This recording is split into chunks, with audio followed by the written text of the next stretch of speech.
Olá, sejam muito bem-vindos a esse podcast, o Esperançar dos Sertanejos. O meu nome é Aline Lacerda e hoje iremos compartilhar informações sobre o romance mais popular, o 15, da Raquel de Queiroz.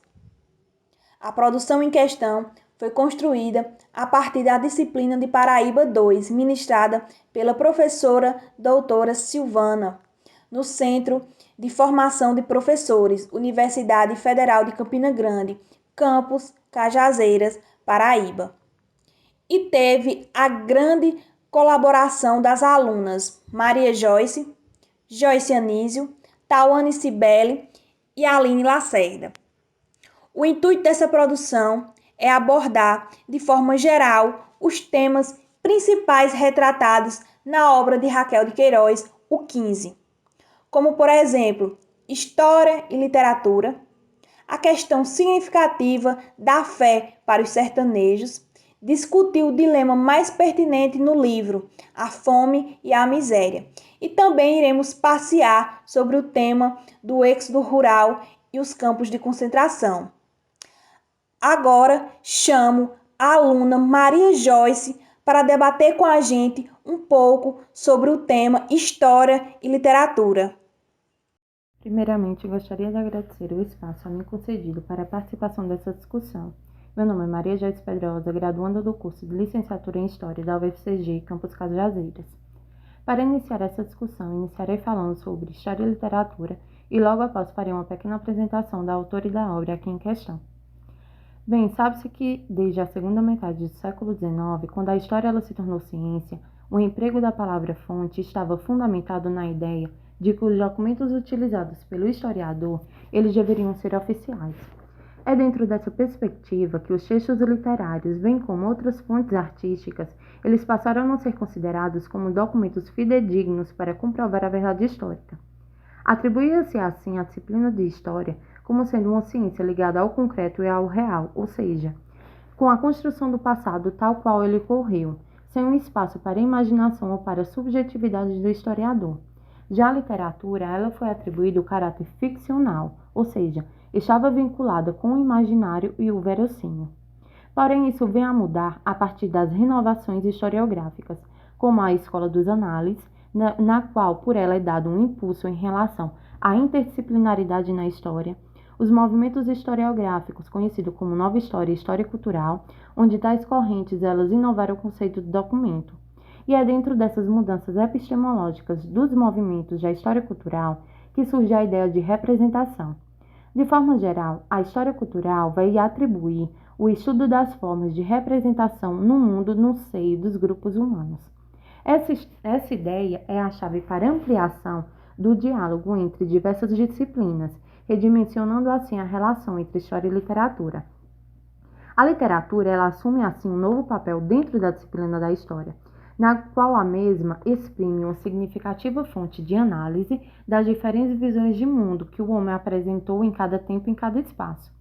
Assim, a aproximação entre história e literatura ela ampliou novos paradigmas interpretativos para a história, e na qual, quando a gente entende ambas como sendo discursos e narrativas, tanto a escrita da história como a literária, elas vão compartilhar um ambicioso projeto de aprender as realidades humanas, evidenciando assim a força das representações do passado proposto por esses dois diferentes discursos. Cabe assim ao historiador a função dele se debruçar e aplicar o seu olhar questionador e reflexivo a essa escrita. Os estudos da disciplina de História, através dos textos literários, elas estão assentadas na ideia da literatura como campo privilegiado para a investigação histórica. Isso porque ela é uma valiosa fonte de análise, na medida em que ela possibilita um melhor entendimento relativo às representações construídas de uma dada sociedade, uma vez que, mesmo que de forma indireta, esse conteúdo narrativo do texto literário, ele vai falar por meio de expressão, de formas de pensar e agir, do tempo e do espaço histórico da qual ele próprio faz parte. Realizado assim o entendimento da relação e da importância da literatura para os estudos históricos, vamos adentrar e fazer uma pequena síntese da autora e da obra aqui em questão. Raquel de Queiroz, ela nasceu em 17 de novembro de 1910, em Fortaleza, Ceará. A sua formação foi de jornalismo, mas ela também passou pela ex-escola normalista. Mantendo sua profissão de jornalista em paralelo com as suas escritas literárias, O Lance do 15 é que esta foi a primeira obra dessa escritora modernista.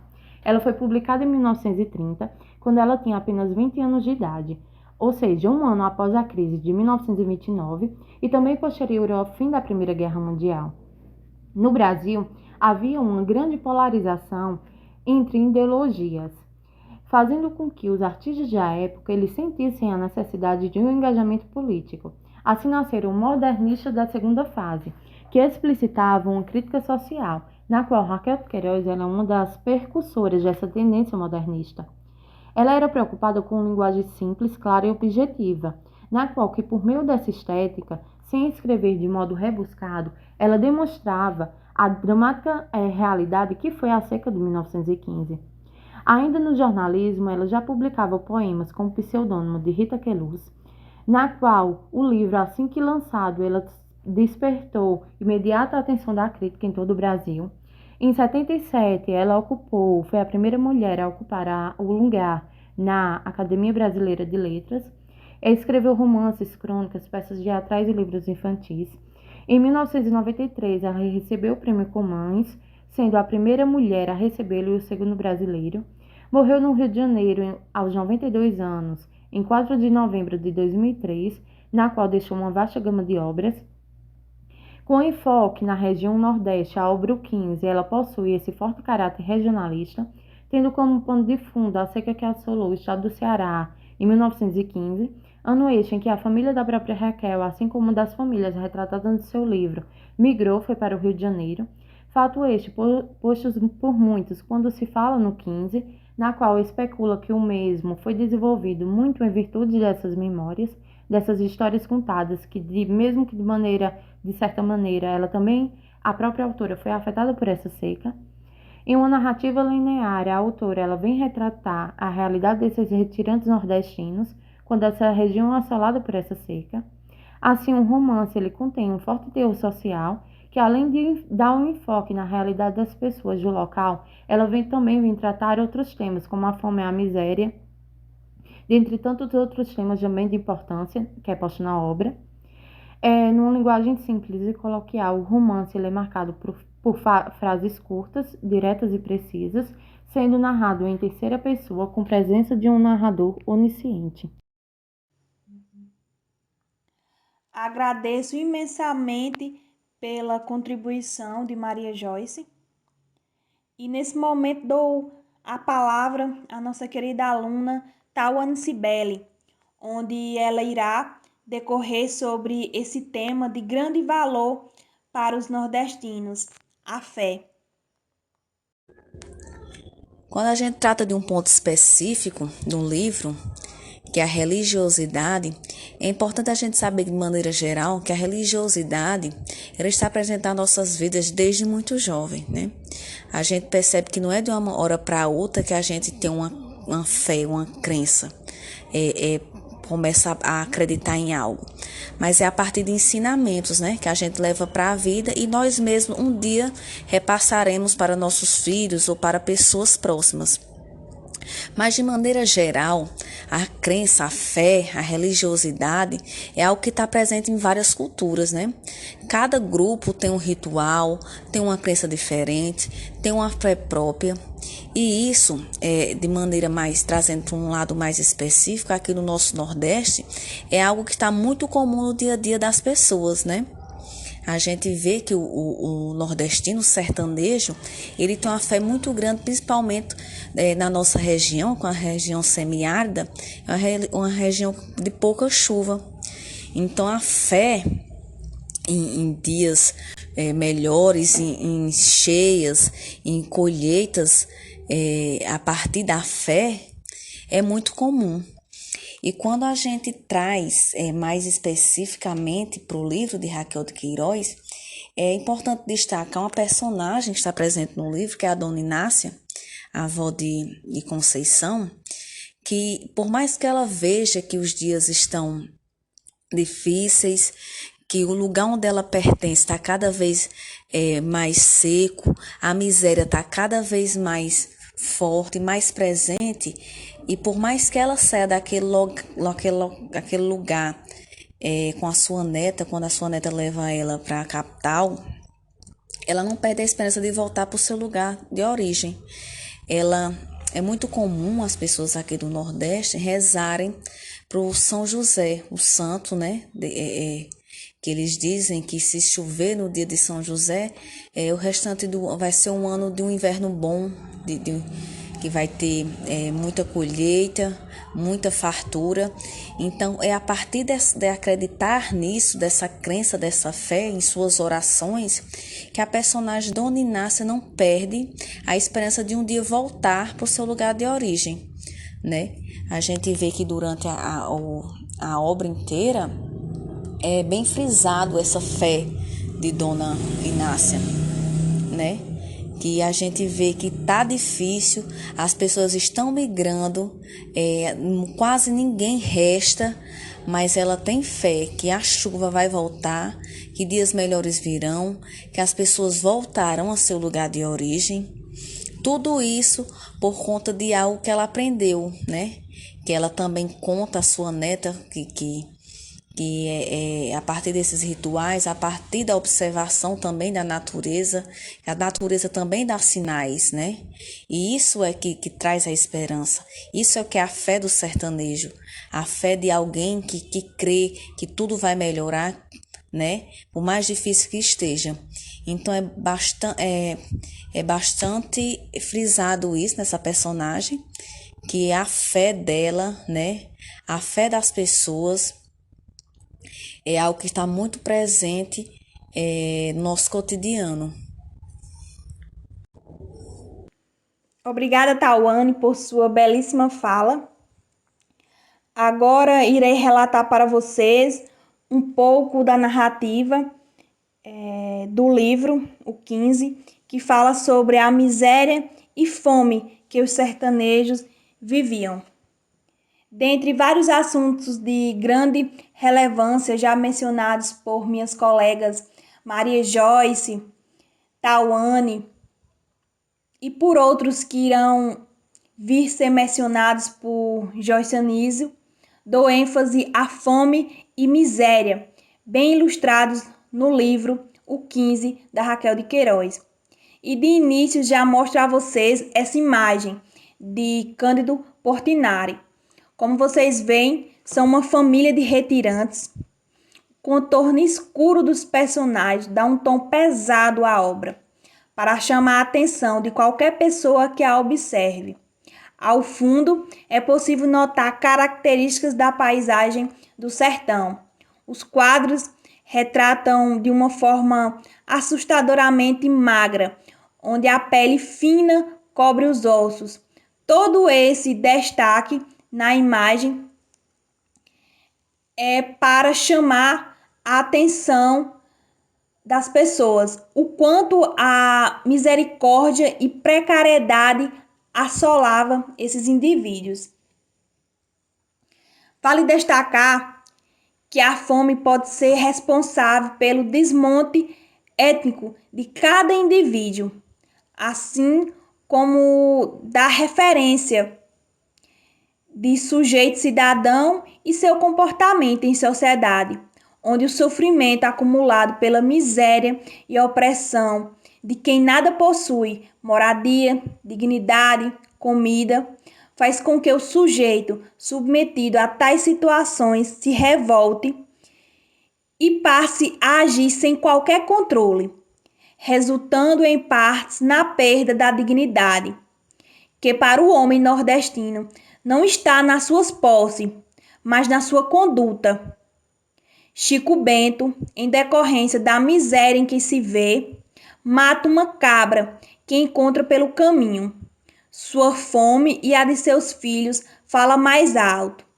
E ele mata o animal sem qualquer questionamento sobre o ato de se apropriar do alheio. Diante do que já foi mencionado, vale ressaltar que a seca trouxe à tona miséria, fome e, além disso, trouxe também sangue, pois não poderia deixar de narrar o trecho mencionado na obra O 15, quando Chico Bento e sua esposa perdem os 3 filhos durante o percurso de Quixadá à Fortaleza, onde um dos seus filhos morre por ter comido mandioca verde. O outro foge, se perde da família e ela nunca mais o vê. E o filho caçula, ela dá. Então a fome nos faz se perder de nós mesmos e perder a quem amamos. Raquel de Queiroz nos faz pensar e ficarmos emocionados quando lemos sua obra, onde a fome é um fenômeno ligado a questões históricas e políticas. Isso pode ser revelado na trajetória dos retirantes que sofreram na penúria do sertão. Um exemplo na obra O 15, que choca e de grande míngua, é retratado quando a família de Chico Bento encontra outro grupo de pessoas durante a sua viagem, prestes a comer resto de um animal em decomposição. A fome é o tema transversal em toda a obra de Raquel, inerente à escassez de alimentos e de água. Agora, nesse momento, dou a palavra à nossa colega Joyce Anísio, onde a mesma irá falar um pouco para vocês sobre o êxodo rural e os campos de concentração. Sou Joyce Anísio e para dar continuidade ao nosso podcast, iremos relatar um pouco sobre o êxodo e os campos de concentração. Em sua obra O 15, Raquel de Queiroz descreve o sofrimento nordestino enfrentado durante a Grande Seca de 1915, onde os nordestinos tiveram que deixar sua terra natal e migrar para o sul, devido à fome e à sede que assolava o sertão. Neste período, as pessoas procuravam locais que ainda continham um pouco de água para garantir a sua sobrevivência. Raquel de Queiroz descreve um cenário de tristeza, sofrimento e morte. O personagem apresentado por ela em sua narrativa vive a miséria e a precariedade da ajuda disponibilizada pelo governo nos campos de concentração. Estes campos de concentração eram o lugar onde as pessoas eram abrigadas para tentar sobreviver à seca do sertão. No entanto, as condições eram péssimas, os alimentos distribuídos pelo governo eram de má qualidade. A água era insuficiente para o consumo e para realizar as atividades de higienização. Eram acometidos por várias doenças. Com isso, eram obrigados a viver presos dentro destes campos de concentração, para evitar que essas doenças se espalhassem para a população. E essas péssimas condições de vida provocou a morte de várias pessoas. Logo, é importante destacar que, durante a narrativa, o personagem de Chico Bento e sua família tornaram-se a personificação da pobreza, do sofrimento, da miséria e da mazela que assolavam os retirantes nordestinos, que sem opção se embrenham em uma viagem sem destino certo, em um futuro duvidoso, onde o único objetivo é a sobrevivência. Percebe-se que, neste período, a vida no sertão não era fácil. De um lado, a seca, a perca de suas plantações, de seus animais e a família passando fome. Do outro, a oferta precária disponibilizada pelo governo. Os nordestinos não tiveram outra opção senão se retirar e procurar com os próprios pés ao chão um lugar para sobreviver. Muitos se retiraram para o sul e, em meio às desgraças no caminho, a fé os fizeram seguir. Obrigada, Joyce Anísio, por sua fala, por sua grande colaboração no nosso podcast. Diante do exposto, podemos concluir que A literatura desempenha, junto a todas as sociedades humanas cultas, um papel essencial no sentido de construir seus valores mais sublimes. No que tange à história, destaca-se um papel na sua representação e interpretação que a mesma exprime na construção histórica e social da humanidade. Assim, Raquel de Queiroz, com o 15, em meio a todo o movimento modernista, mais especificamente através de uma literatura regionalista, promove uma sensibilização para a causa nordestina, ou seja, propõe, sem dizer diretamente, o rompimento com a ignorância dos fatos que envolviam o deslocamento migratório que ali nos anos de 1930 começaram a se configurar. Tendo a seca como pano de fundo para sua obra, Raquel de Queiroz nos apresenta os problemas sociais, políticos, raciais e ideológicos que se perpetuam na sociedade como uma erva daninha. A fome, a miséria, o êxodo, forçado por circunstâncias desesperadoras, se unem na fé e na esperança de um futuro melhor.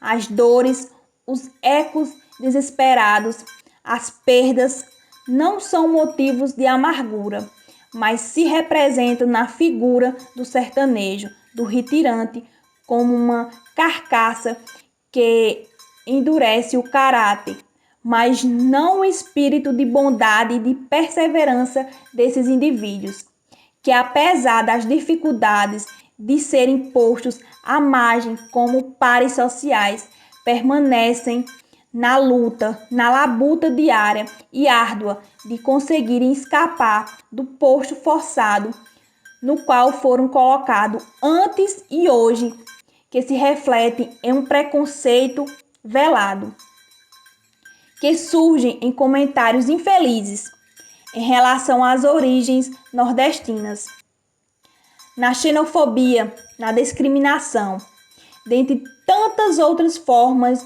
de diferenciação, preconceito que se apresentam na sociedade. Daí a importância dessas e de tantas outras obras literárias, como formas de compreendermos os discursos e as representações dessas e outras tantas temáticas sociais que são questões do antes e o de hoje. Esse foi o nosso podcast Esperançar dos Sertanejos. Agradeço a atenção de todos vocês. Um grande abraço.